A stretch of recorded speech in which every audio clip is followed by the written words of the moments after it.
I remember the exact moment I stopped existing. It wasn't death, not the kind that buries you in the ground. It was quieter, crueler. It was the kind that buries you in someone else's name. My sister Lila had always been the golden one. Blonde hair that shimmered like corn silk in the sun, laughter that made people forget their worries, and lies that could melt through the thickest truth. It was June, the quieter one, the girl people looked through instead of at. But that never bothered me, not until the day she used my name to save herself. It started small. A borrowed ID, she said. Just to pick up a package, June. Please, it's urgent. I remember the guilt in her voice. Or maybe I just imagined it because I wanted to believe her. Sisters don't lie, right? But weeks later, when the police showed up at my door asking about credit fraud, unpaid loans, and stolen accounts, I realized what she'd really done. She hadn't borrowed my identity. She'd become me. The small town of Millfield isn't kind to scandal. News spreads faster than the wind that dances through its wheat fields. By morning, my face, my name, was plastered across every community page, every whispering tongue. June Hart? Oh, that's the girl who scammed half the town. I tried to explain, but it didn't matter. Truth doesn't echo as loud as betrayal. Even my boss, a kind old man who had watched me grow up, asked me to take some time off. My friends avoided eye contact, and my mother. She looked at me like she didn't recognize me either. The day I left town, it was raining. My mother didn't say goodbye, only the silence did. For 10 years, I disappeared. I worked in diners, slept in motels, and changed cities whenever my past caught up, or when my sister's name, my name, appeared on another record. Lila had everything now. The perfect reputation, the perfect job, the life I had dreamed of. She was June Hart, the respectable, successful woman, and I was nothing. But the funny thing about being nothing is that it gives you freedom. Freedom to rebuild, to learn, to become someone no one expects. And I did. I started studying cybersecurity at night. Ironic, I know. The girl whose identity was stolen, learning how to protect others. By day, I worked at a cafe in a small coastal town called Maple Creek, a quiet place that smelled of sea salt and second chances. People there didn't know my story. They didn't ask about my past. For the first time, I could breathe. Then one morning, as I was wiping down tables, I heard a familiar name on the local news. Local businesswoman June Hart wins the State Small Business Award. My stomach turned to ice. Lila, she'd done it again, built her empire on my ashes. And as her face flashed on the screen, smiling, glowing, happy, something inside me snapped. Not in anger, but in clarity. She took my name. She took my life. Now I was going to take it back. I didn't want revenge at first. All I wanted was truth, to stand in front of her and make her see what she'd done. But as I stared at her face on that TV screen, perfect and untouchable, I realized something. Some people only learn when they lose what they stole. So I packed my bag, quit my job, and returned to Millfield after 3 long years. The town hadn't changed, still quiet, still judgmental, still pretending to be kind. And as I walked down Main Street, people turned to look, whispering behind their coffee cups.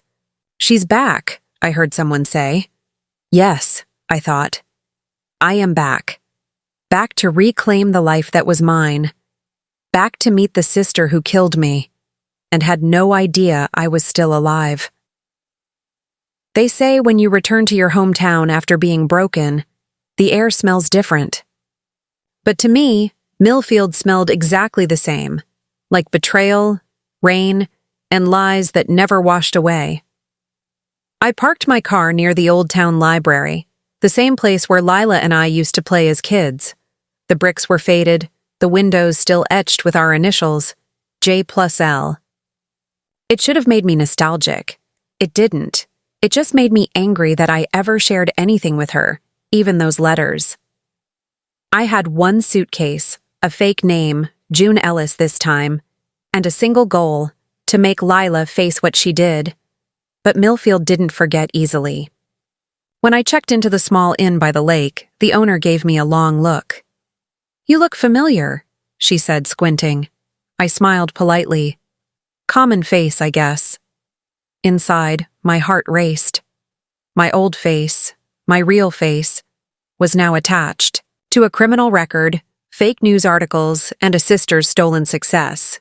I couldn't afford recognition. Not yet. The next morning, I went to Lila's bakery. Yes, a bakery. The award-winning business she'd built under my name. The pink sign out front said, "June's Hearth, homemade with heart." I laughed. The irony was almost poetic. Homemade with whose heart? Lila? Inside, it smelled like cinnamon and deceit. Customers filled every seat. Children laughed. And behind the counter, there she was. Lila. She looked radiant. That same effortless charm. The perfect smile. The voice that once could talk me into anything. But her eyes hadn't changed. They were still calculating, still shallow, still pretending to care. When she saw me, she froze for half a second. Then the smile returned. "Can I help you?" she asked, as if I were a stranger. And maybe I was. I didn't answer right away. I just looked at her, studied her like a puzzle piece I'd lost long ago. She was wearing a gold necklace. My necklace. The one our mother gave me before she died. I felt something sharp twist in my chest. "Yes," I finally said. "I heard about this place. I wanted to see what all the praise was about." Her smile brightened. Pure performance. "We're proud of what we've built here," she said. "We." She didn't even flinch when she said it. I ordered a slice of pecan pie, her favorite, and sat by the window. From there, I watched her charm every customer. She knew how to play her role, the sweet, kind, hard-working June Hart. My name rolled off her lips like sugar and poison. That night, I couldn't sleep. Every sound in that old inn felt like memory knocking. I thought of the nights I cried myself to sleep in motels, wishing my name didn't sound like a curse. I thought of my mother, who still believed Lila's lies. And I thought of Lila herself. How easily she smiled while living inside the life she'd stolen. That was when I decided I wouldn't confront her directly. Not yet. I wanted her world to crack, one quiet piece at a time. She took my name without a second thought, so I would make her remember it, whisper by whisper, shadow by shadow. The next morning, I left a small envelope at her bakery door. No note, no name, just an old photo of the two of us from high school. Her arm around me. My handwriting on the back. To my sister.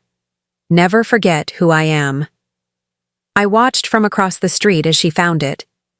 Her smile faltered. Her hands trembled. She looked around, scanning the street, searching for ghosts. And that's exactly what I'd become. A ghost. One that remembers everything. That night, the wind howled outside my window, carrying with it the soft hum of the bakery's closing bell. I stood by the mirror, touching my reflection, my face, my eyes, the face she had stolen piece by piece. For the first time in years, I whispered my real name aloud. My name is June Hart.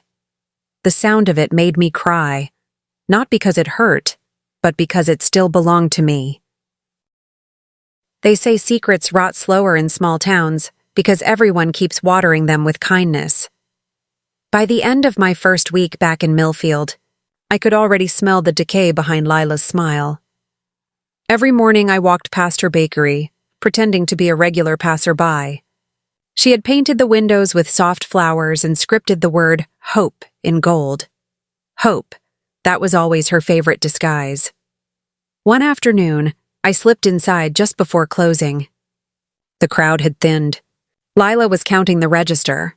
Her employee, A young girl with auburn hair stacked trays in the back. "Rough day?" I asked. She looked up, startled. "You again," she said, forcing a laugh. "We must have the same sweet tooth." "Maybe," I said. "Or maybe I just like watching people who seem happier than they should be." For a moment, her eyes flickered, just a fracture of fear before she masked it. I'm sorry, do I know you?" "Not yet," I thought. "Maybe someday," I said aloud, smiling, and walked out before she could respond. That night, I opened my laptop in the inn's tiny room. The air smelled of old pine and cigarette smoke, but my mind was sharper than it had been in years. I hacked into the public business registry, legally this time, and looked up every document tied to June Hart. Lila had taken a small business grant 2 years ago. The signatures were my handwriting. She'd scanned an old employment form of mine, traced my letters perfectly. She even kept my old address on file, the house that once belonged to our mother. I stared at that address until my throat closed. That house had been my last real home before. The world stopped believing me. Now she lived there. She slept in my old room, maybe. She even kept my mother's photograph on her dresser. Closed the laptop before the shaking in my hands could reach the keyboard. The next morning, I drove to the edge of town where the Hart house stood, behind a white fence, fresh paint, new flowers, a perfect porch swing. Lila's world was so tidy it almost looked unreal. I parked a block away and watched as a man stepped out of the front door. Tall, dark hair, a mechanic's jacket. He kissed her on the cheek before leaving. Lila laughed, soft, careless, happy. That laugh used to belong to me. I didn't know she had someone. The realization hurt more than I expected. She hadn't just stolen my identity. She'd rewritten her entire story with it. In Millfield, June Hart was admired, loved, thriving. And the real June Hart was standing in the cold, watching through a windshield fogged with resentment. Later that day, I walked into the town library, the same one we'd carved our initials into years ago. Mrs. Ellis, the librarian, squinted when she saw me. "June, is that you?" My stomach dropped. "No, ma'am. You must be thinking of someone else," I said softly, but she smiled. "You just look so much like that sweet girl who used to come here with her sister." Her words struck like glass. Used to come here. Past tense. When I left the library, I sat on the steps for a long time, staring at the sunset bleeding through the trees. I thought of the little girl I once was, sitting cross-legged beside Lila, whispering dreams about leaving town together. Somewhere between those dreams and this sunset, one of us decided freedom was easier to steal than to earn. That night, I slipped another envelope under her bakery door. Inside was a single item, a receipt, her grant application, and across the bottom, in red ink, I'd written, "Nice signature. I taught you well." I watched from across the street again. Hidden beneath a hood as she discovered it, she froze, eyes darting around, panic rising like smoke. For the first time, I saw fear on her perfect face, a beautiful crack in her glass castle. She locked the door early that evening. The lights inside flickered off one by one. I should have felt satisfied. Instead, a hollow ache spread through me. Because behind that fear, there was something else in her expression, something that looked a lot like guilt. Maybe she remembered. Maybe she regretted it. But guilt doesn't fix what's broken. It only makes the pieces shine sharper. I turned away, whispering to the dark, "This is only the beginning. Lila." And the wind carried my voice through the empty street, soft, but certain. Millfield looked almost innocent that morning. Dew on the bakery windows, sunlight sliding down the church steeple. It was the kind of day that made strangers believe this town was pure. But I had lived here long enough to know, sunlight only makes the shadows look sharper. I sat in my car across from June's hearth again, watching the shop open. Lila moved differently now, stiff shoulders, glances over her shoulder, the easy charm cracked by worry. She'd read my second envelope, and the fear was still stitched to her movements. I told myself that was what I wanted. But a part of me, small, treacherous, felt sorry for her, until I remembered everything she took. That afternoon, I decided to look for proof, not just anger. If I could expose exactly how she forged my name, the world would finally believe me. The courthouse still smelled of dust and ink. When I asked for copies of June Hart's business filings, the clerk frowned at the request but handed over a thin folder. Inside were signatures, mine, but not mine. Lines too perfect, curves rehearsed. Lila had practiced until she could mimic my hand better than I could. And then, tucked behind the papers, was a note I hadn't expected. A letter of recommendation written by our mother. The signature was hers. The handwriting was shaky, the date only 2 months before she died. To whom it may concern, my daughter June is the most responsible of my girls. She deserves every chance to build the life she dreams of. The letter was addressed to Lila. My chest tightened. Why would Mom write that for her using my name? I photocopied everything and left before the clerk could read my face. That night I drove to the cemetery. The gates creaked open like an old secret. Fireflies flickered over the grass, tiny ghosts lighting my path. I hadn't visited since the funeral. I'd been too busy running. Her headstone was small, worn smooth by weather. I traced the letters with my fingers. Did you know, Mom? I whispered. Did you tell her to do it? A gust of wind answered, scattering the dry leaves around my shoes. I stayed there until the stars came out, thinking about that letter. If Mom had written it knowing what Lila planned, then maybe the theft wasn't only hers. Maybe it was protection, twisted, wrong, but born from fear. The next morning I stopped at the old post office. Millfield's mailroom was a gossip hub, but the clerk, Mr. Hughes, still liked me, or thought I was someone else. "Morning, Miss Ellis," he said. "Morning. I'm trying to track a forwarding address for a family property, the Hart House." "I used to live there," he scratched his chin.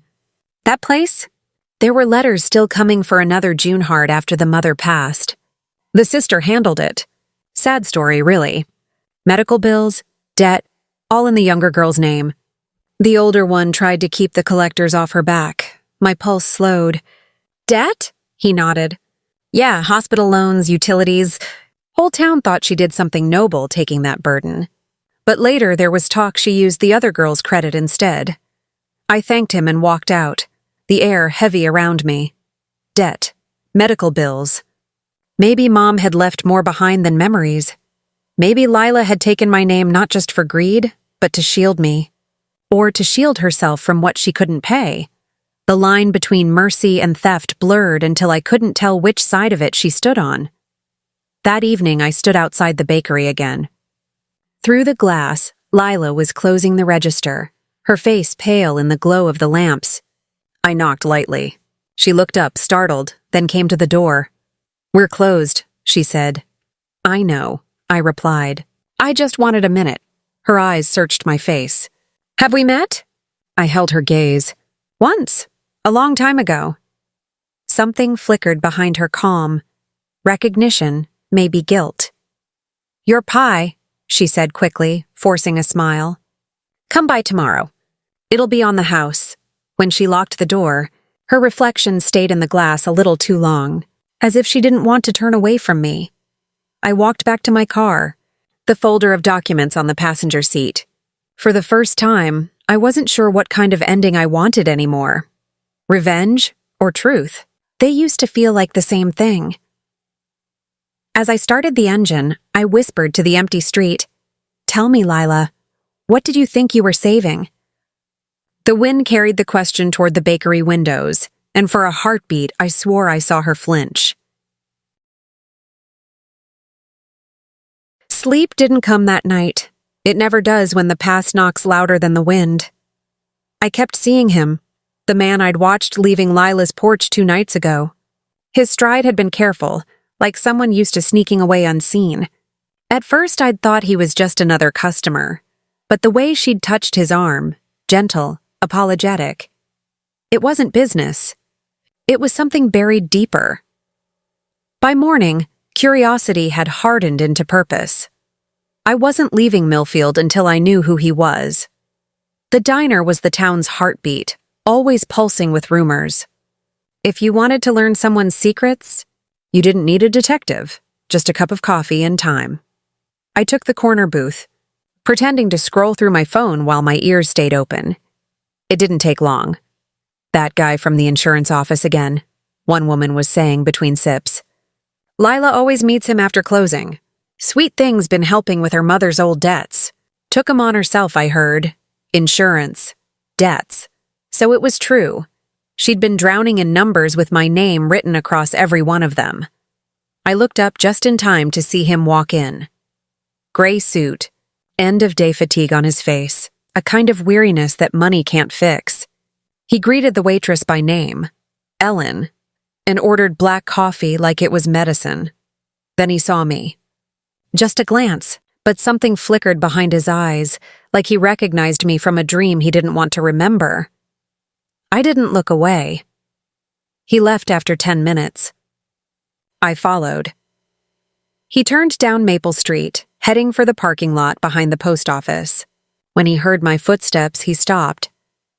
"You've been following me," he said quietly. Not a question, an observation.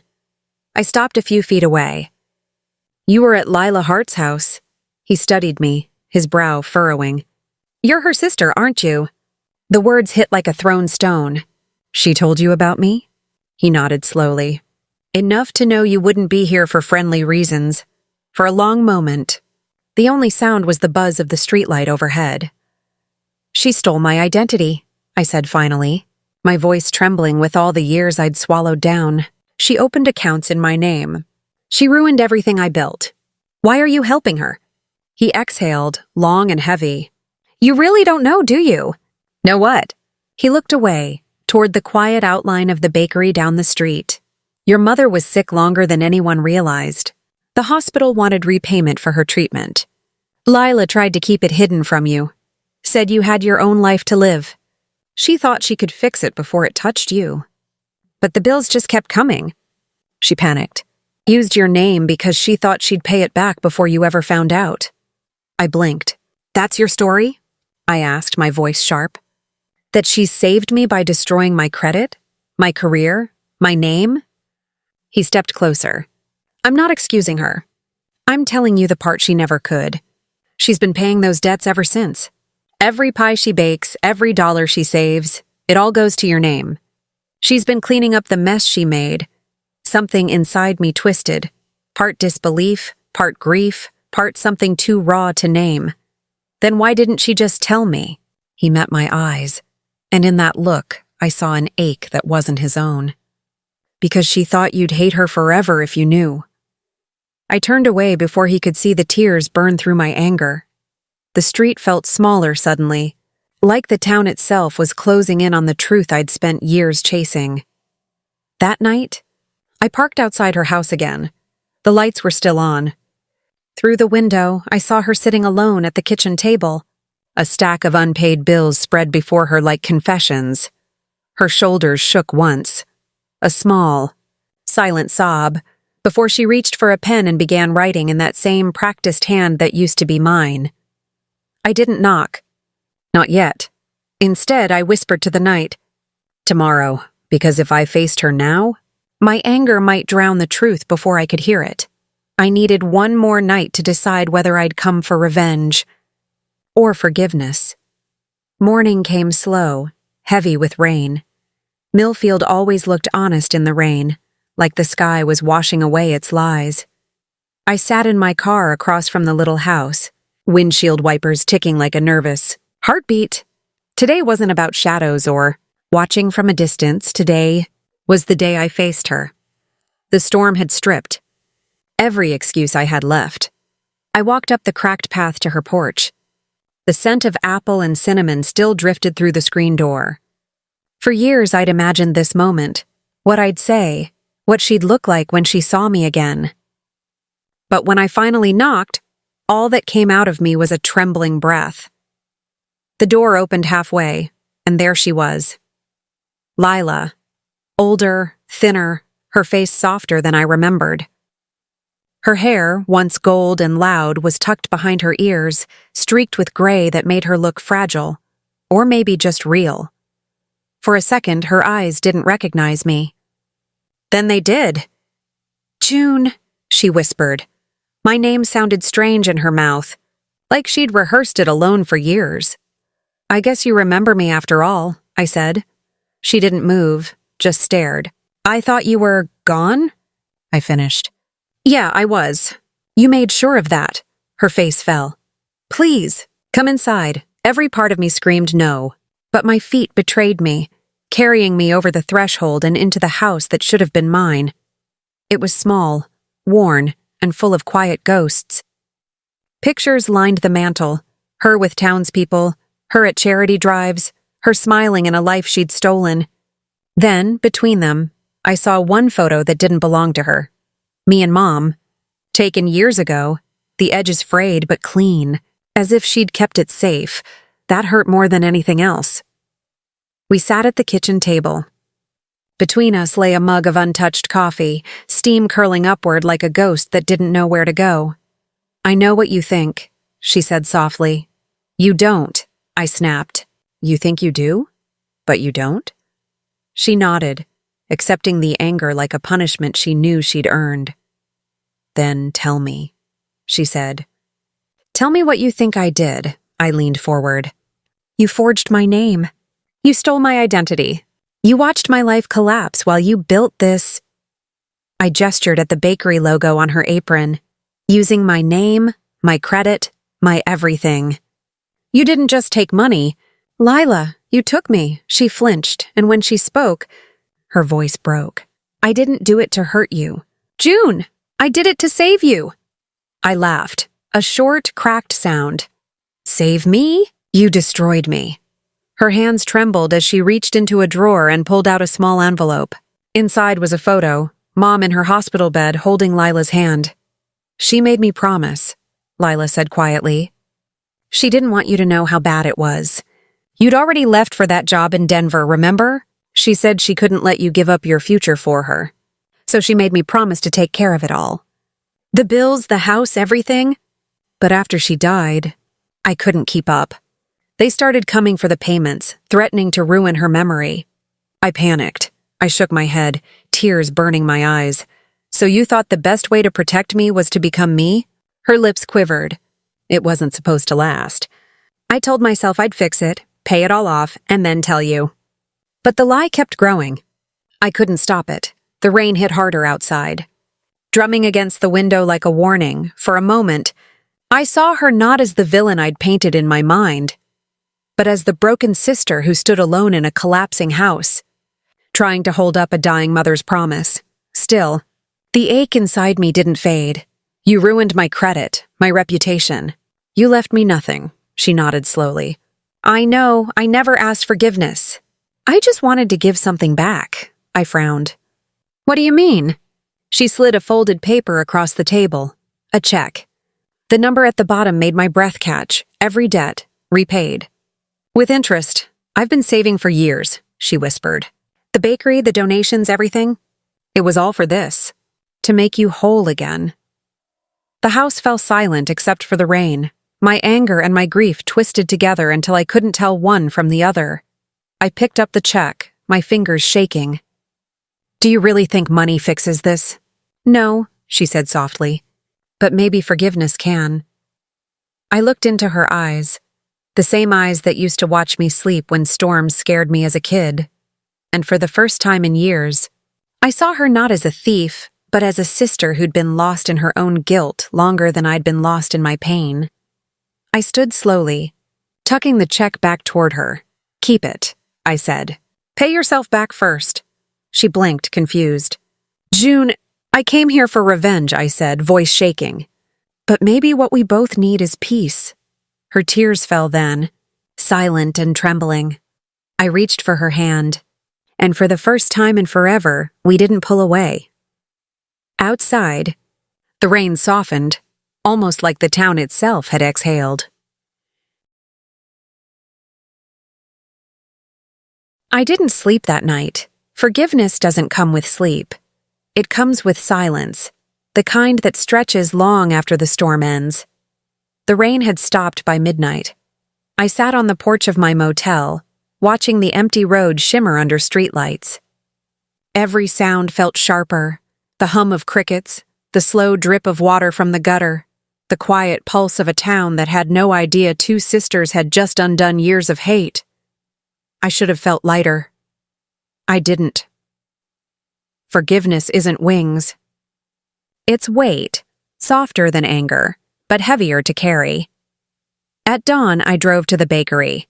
The closed sign still hung in the window, but I could see Lila inside, cleaning the counter. She looked up when I knocked. This time, she smiled. A real one. Small, tired, honest, I stepped inside. The air smelled like vanilla and cinnamon, the scent of something rebuilt. Neither of us spoke for a long time. Then she said quietly, "I didn't think you'd come back." "I didn't think I would either," I admitted. She poured me coffee, and for the first time in years, it felt normal, like two sisters sitting in a life that could still be saved. A woman walked in, Mrs. Carter, one of Mom's old friends. She froze when she saw me. "Well," she said, adjusting her purse, "I'll be the real June Hart." Her tone made my stomach twist. Millfield had long memories, and gossip that traveled faster than truth. "It's fine," I said quietly, before Lila could answer. "I'm not here to stir anything." But Mrs. Carter wasn't finished. "You girls remind me of your mother, God rest her soul. Always trying to fix what was broken. She'd be proud of you both." She left with a box of muffins and words that hung in the air like smoke. Proud of us both. I wasn't sure Mom would be. Not yet. But maybe someday. That afternoon, I helped Lila close the bakery. It felt strange, sharing space with her again, like walking through old photographs come to life. She showed me the backroom ledger, the payments she'd made over the years. It was all real, every dollar accounted for, every sleepless night written in neat ink. "You really never stopped trying," I murmured. She smiled faintly. It was easier than living with what I'd done. When I reached the last page of the ledger, something caught my eye. An envelope, taped to the inside of the cover. My name written in our mother's hand. My heart stopped. We sat together at the table while I opened it.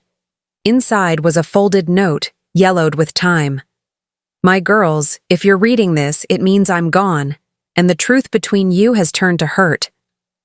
I raised you both to be strong in different ways, June with her mind, Lila with her heart. I feared one day those strengths would turn against each other. I made mistakes. I left debts I never meant to. I asked Lila to protect you, but I never told her how heavy that would be. Promise me you'll remember this. You were each other's first home. Don't let the world make you strangers." The words blurred through my tears. Lila reached across the table, her hand trembling. "She knew," she whispered. "She always knew we'd break. And she still believed we'd find our way back," I said softly. That night, I stayed at her house, our old home. The floorboards still creaked in the same places. The smell of Mom's lilac perfume still lingered faintly in the hallway. Lila made tea, and we sat in the living room like children again, two girls trying to make sense of grown-up wounds. For the first time, we talked. Really talked. About the nights she cried over the bills, about the guilt that kept her awake, about the anger that kept me running. We said things we should have said years ago. When the words ran out, silence filled the space between us. But this time, it didn't hurt. It felt like peace trying to take root. Before bed, I stood at Mom's old window and looked out at the town. Millfield glowed quietly under the streetlights, small and still, as if it had been holding its breath for us all this time. I thought about revenge, how it had once fueled me, how it had felt like purpose. But revenge is just grief wearing armor. And grief, when you stop fighting it, can finally heal. As I turned to leave the room, My eyes caught the reflection in the window. Not my own, but Mom's photograph on the dresser behind me. She was smiling. For the first time in years, I smiled back. The morning I left Millfield, the air was washed clean. You could almost smell forgiveness in it, like rain that had done its job and moved on. Lila was already awake when I came downstairs. The kitchen smelled like coffee and cinnamon again, the same scent that used to drift through our childhood mornings. She was packing a small box of pastries. "For the road," she said with a soft smile. Her hands shook a little when she tied the ribbon. I wanted to say something meaningful, something that could hold everything we'd survived. Anger, grief, love, loss, but no words felt big enough. So I just said, "Thank you." Sometimes the simplest words are the ones that actually heal. We stood in the doorway together, the sunlight spilling across the floor. For a moment, I saw us as children again, barefoot, fighting over who got the last cookie, our mother laughing in the background. Life had taken so much since then, but it hadn't taken that memory. "I'm sorry," Lila whispered again, voice trembling. "I know," I said, "and I believe you." I didn't forgive her with words. I forgave her with silence, the kind that says it's over now. She stepped forward and hugged me. It wasn't the desperate embrace of guilt this time, but something steadier, fragile, but real. When she pulled away, tears shimmered in her eyes. "You'll come back, won't you?" she asked. I nodded. "You'll see me again, but this time, I won't be hiding." I drove through the heart of town slowly. The bakery's sign disappeared in the rearview mirror, replaced by the long stretch of highway leading out of Millfield. Every corner I passed carried a memory, good and bad, but they no longer burned. They just existed, like scars that no longer hurt when touched. I stopped once, at the hill overlooking the cemetery. The same place I'd once stood shouting questions into the wind. Now, I just stood there quietly, holding a single white lily. I placed it on Mom's grave and whispered, "You were right, Mom. We found our way back." The wind moved through the trees gently. No more storms left, just a soft hum that felt like peace. I sat by the grave for a while, talking to her the way you do when you've finally made peace with ghosts. "I thought revenge would fix me," I said. "But all it did was keep you both alive in the wrong way. I see that now. Forgiveness isn't forgetting. It's remembering without bleeding." Somewhere in the distance, a church bell rang. It sounded less like an ending and more like a beginning. As I drove out of town, I passed a faded billboard on the edge of the road. It used to advertise some local diner, but someone had painted over it in white with a single line of graffiti. "Sometimes you lose yourself to find your way home." I smiled through my tears because that's exactly what I'd done. I don't know where I'm heading now, maybe back to Denver, maybe somewhere new. But wherever I go, I'll carry this truth with me. We don't always get justice in this life. Sometimes all we get is understanding, and that has to be enough. And maybe that's what karma really is. Not punishment, not revenge. Just the moment you finally understand why everything had to happen the way it did. The sun was high when Millfield disappeared in the mirror. I rolled down the window, let the wind tangle through my hair, and whispered one last time, "Goodbye, Lila. Goodbye, Mom." And for the first time in years, the word goodbye didn't hurt. It just felt like peace. If you loved this epic revenge story and crave more jaw-dropping tales of sweet payback, smash that like button, subscribe to the channel, and ring the bell icon to get notifications for all the thrilling revenge stories coming your way.